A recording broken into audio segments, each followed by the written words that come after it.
2 darts. Hello friends! Welcome back to my channel where we make pretty costumes and things. I'm excited to share that this is the final video in making the undergarments for my Nadja cosplay from the TV show What We Do in the Shadows.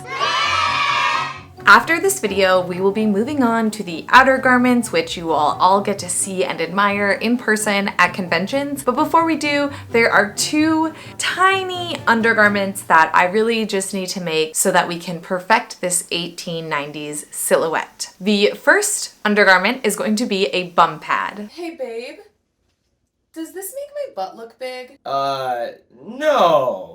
Back to the drawing board. Once we finish that, we can move on to the corset cover. The purpose of the corset cover is just to help smooth out any corset lines that might be seen through the blouse or anything like that. I do also need a petticoat for this costume. However, I have already released a video on how I made an 1890s petticoat over here. And since this video, I have released the pattern that I created for this petticoat for free on my website, which will be linked below.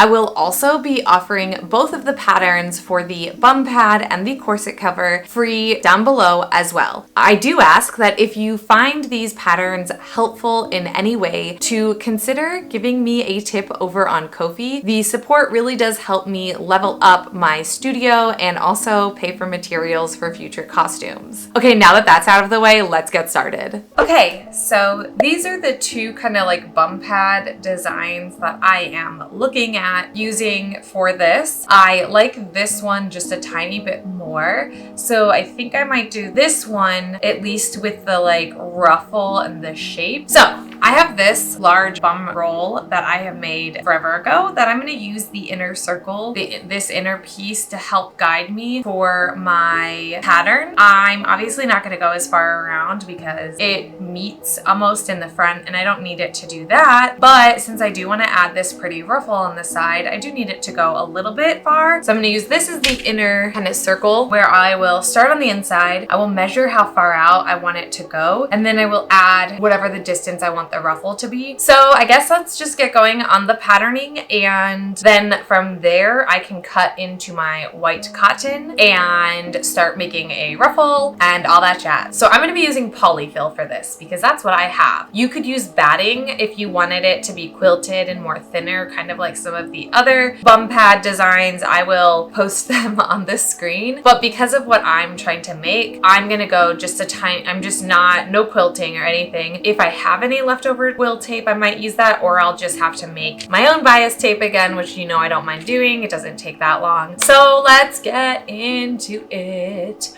Boom, boom, boom.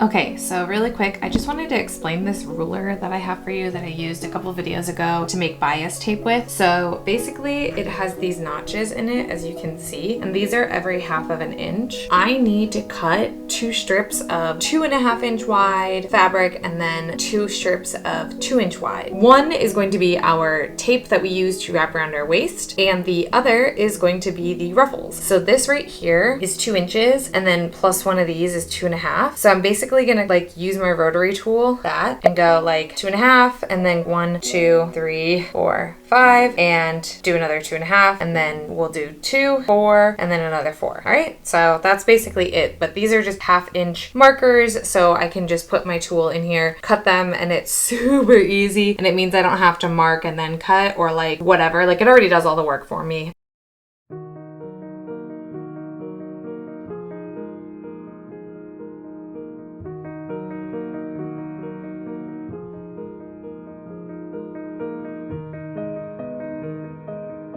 Okay, so our ruffle is attached, and now I'm going to take this piece, which is the second piece, and sandwich the ruffle in and sew that down.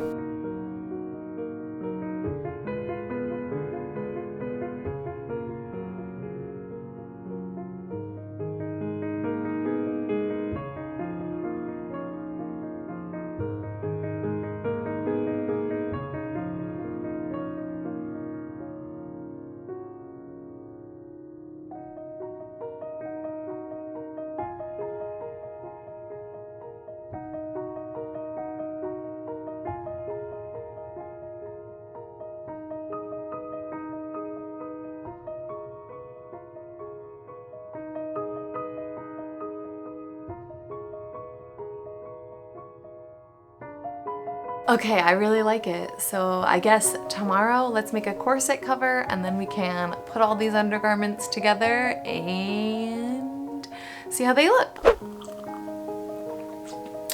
All right, friends, today we are going to be making the corset cover. I've never made one of these before. I have sifted through a lot of images of them throughout decades, actually, because they're kind of common, actually, as of like, you know, the 1830s, I guess I would say. I picked a style that I'm going for that's a bit neutral. I wanted to make sure it was sleeveless because of the fact that I will be wearing this Dragon Con. And then also, I didn't want it to be super frilly. I do want to eventually do a really frilly, delicate, lots of detail one, but something very simple that I could just make with a yard or so of white cotton. So that is what we're doing today, and I'm just gonna drape it on my dress form and go from there. I'm gonna drape based off of looking at it. I also wanted to take this moment to let you all know that I will be teaching in-person sewing classes at Dragon Con this year. I have 2 how to sew pain in the ass fabric classes and 1 embellishment classes. My classes start at 11:30 and they are $25. They include getting to actually take home samples of things that you've worked on in the class with some information cards so that you can leave the class properly equipped to work with these kinds of materials or repeat these techniques later on at another date. This is the first time Dragon Con has done something like this, so I'm very hopeful that it is successful, and I'm hoping that I get to do this again next year and years after. But I just want to let you all know that if you are interested in getting to learn hands-on sewing from me, that is something that is available. I've linked all of the stuff about them below in the comments. Each class has its own kind of like description and link and time, but I'm really excited. I'm only a little nervous. I thought I would be way more nervous because teaching in person seems so daunting. But like, honestly, the only difference between teaching in person and teaching to camera is like the person can ask questions in real time, which is more exciting because it will help me become a better teacher. But anyway, I just wanted to share that with you all. So those of you that are going to Dragon Con, if you're looking for a little something different to do, please consider checking out my classes. I will also be selling my book at Dragon Con as well. I will be selling my book a little bit before and a little bit after my classes every single day. So at booth 3305. And yeah, I'm just really excited, and I just wanted to shout out my friends at Famore Cutlery who helped set all of this up for us, and Janome, they are providing the machines. So now that I've spent a minute or two just like advertising my in-person classes, let's get going and make a corset cover. I'm very excited. So I completely spaced on showing you the cute little process of getting this because I was too busy ranting on Instagram about how crooked my dress form is and the importance of investing in a really good high quality dress form from the beginning, and like that. So I do apologize, but I still have a backside to make that I will try to get some footage of so you can get an idea of what my patterning process is like. It's not super scientific. I could not tell you or like teach how I pattern. I don't know how to explain it. But anyway, I'll show you what I've got going on so far. First things first, you should know that I am going off of this design here. I have it pulled up on my monitor and I actually moved my dress form in this corner so that I A, wouldn't have to print anything, and B, would be very close to said design. Okay, so that's clear. Now if you can see here, there are 2 darts, and then obviously like a curve, and then a placket, and then all this is lace. I know I just said I'm not gonna do anything frilly, and then I pulled up my references and I was like, oh my god, I need to do something frilly. So that brings us to her. I have just like basically pinned a block of fabric on, a square fabric, onto my dress form, and then I started by drawing the center line, and then kind of how high up I think I want the lace to go. Actually, I drew this first, and then I looked at my image and I was like, there's a lot more lace than that, and so I added a little bit more. I drew on where I would like the lace to go for the strappy strap, and then like where I think the cotton will go. From there, I just pinned so that it would all be flat. And then I found this seam here and I pinned here, and I found this seam here and I pinned here. Then I was like, whoa, look at all this extra fabric. I need 2 darts, okay. And I knew that this dart on this side needed to be higher than this dart. So I just kind of pinched, plucked, moved around, and then I started drawing again.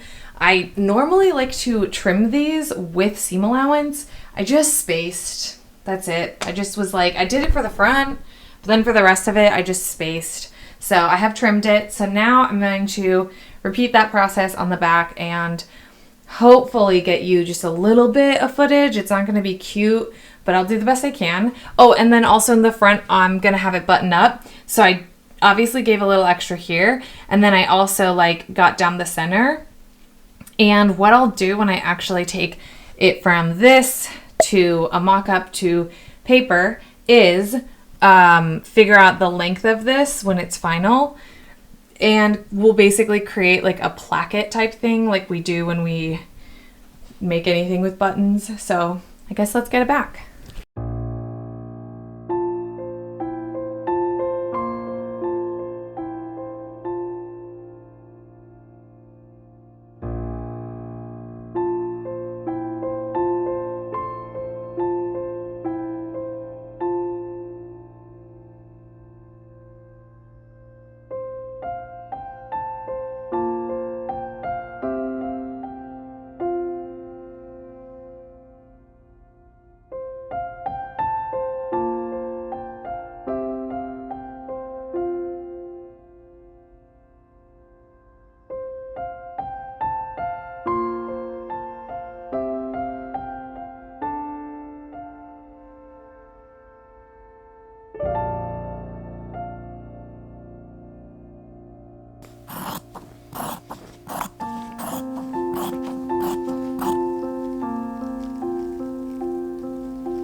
So how I think I'm gonna put this together is start with the darts on all the pieces.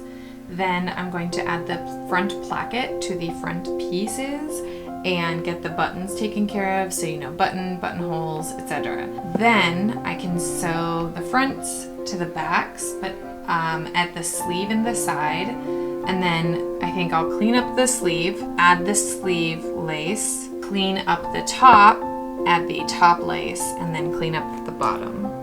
I think that's what I'm gonna do. We shall see. We shall see how this goes. Wish me luck. Okay, so here's my front and here is my back. That's all.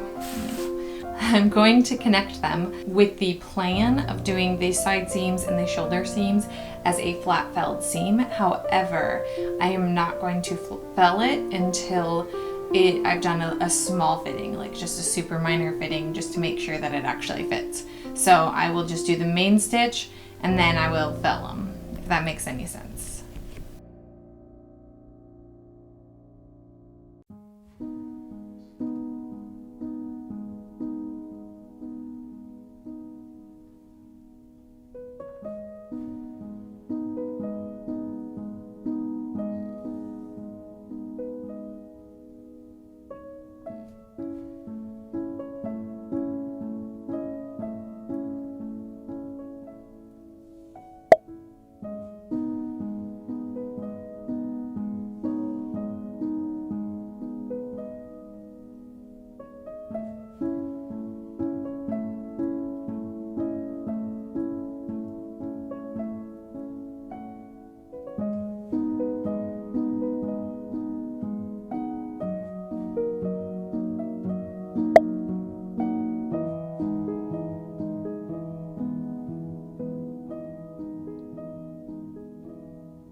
there you have it, friends. That's how I made a bum pad and a corset cover. I almost called it a chemise, my bad. Thank you seriously so much for watching. I know this video is very short. If I had a petticoat to make, I could have added, like paired a petticoat in this video as well, but I honestly didn't know that these would be that fast to make. I think it took me about 2 to 2.5 hours to make the bum pad and about 5 hours to make this corset cover. This corset cover isn't perfect. There's some weird gaping at the back that I don't love, but at the same time, I'm not mad. I'll take it. It goes underneath a bunch of other things, so like it's not really gonna annoy me that the back is a little weird. But yeah, I really liked making these. I will have the pattern available for free, linked below. If you liked this video, feel free to subscribe to my channel. We have finished everything for Nadja that goes underneath the things that you see on Nadja. I'm feeling really great about this costume and these undergarments, and now I kind of want to like look at fashion plates and figure out what kind of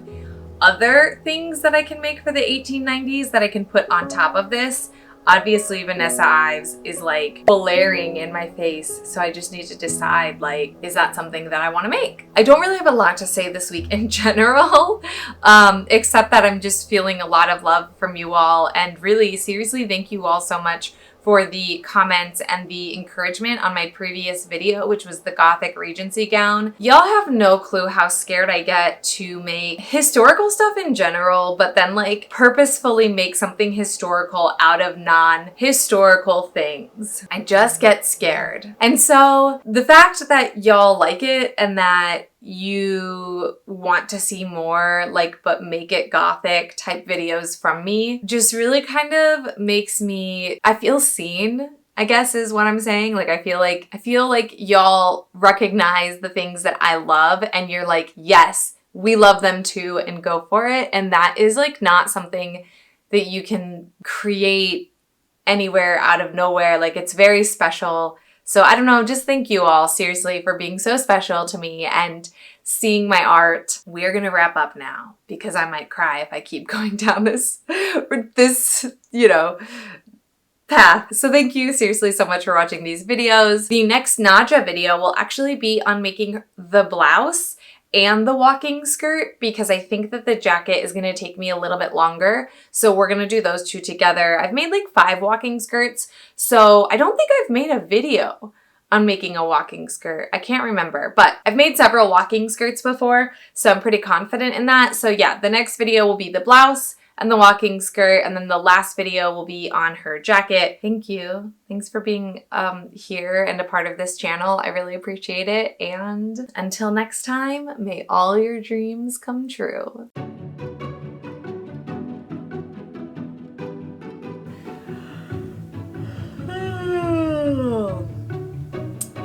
Your morning tail is especially aggressive. It is especially aggressive. Eva, can you sit? Stay. Wow, that was sitting there at least for like 7 minutes. And so